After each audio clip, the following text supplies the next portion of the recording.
Le projet, c'est de rendre accessibles les 17 objectifs de développement durable de l'ONU. Et l'outil qu'on a choisi, c'est une traduction en FALC. Le FALC, c'est facile à lire et à comprendre. C'est des normes, on va dire, des normes de rédaction de documents pour les rendre le plus facile à lire et à comprendre, pour que ce soit accessible au plus grand nombre.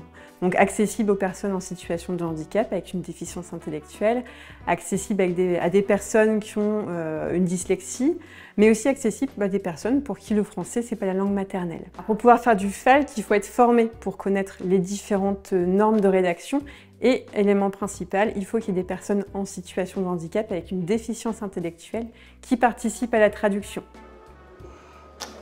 J'aime traduire des documents en FALC, c'est intéressant.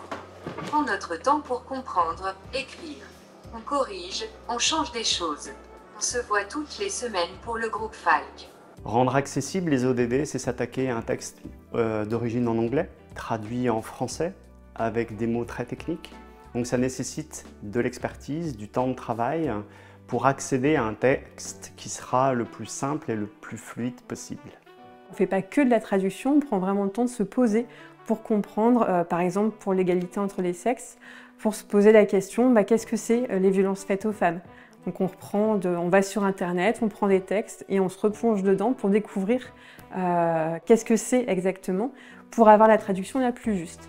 Sur l'égalité entre les sexes, c'était compliqué, j'ai appris beaucoup de choses. Sur la santé, c'est plus simple à expliquer. J'ai envie de continuer à traduire le document en FALC. Et on a envie aussi que ça puisse rayonner au niveau national, mais aussi au niveau mondial, pour que toutes les personnes pour qui le français est la langue, pour qu'il puisse y avoir un accès, pour qu'ils puissent comprendre de quoi il s'agit, et que ce ne soit pas juste un texte un petit peu nébuleux sur un site internet. On espère aussi mobiliser la France et son ambassadeur aux Nations Unies pour porter le projet avec nous.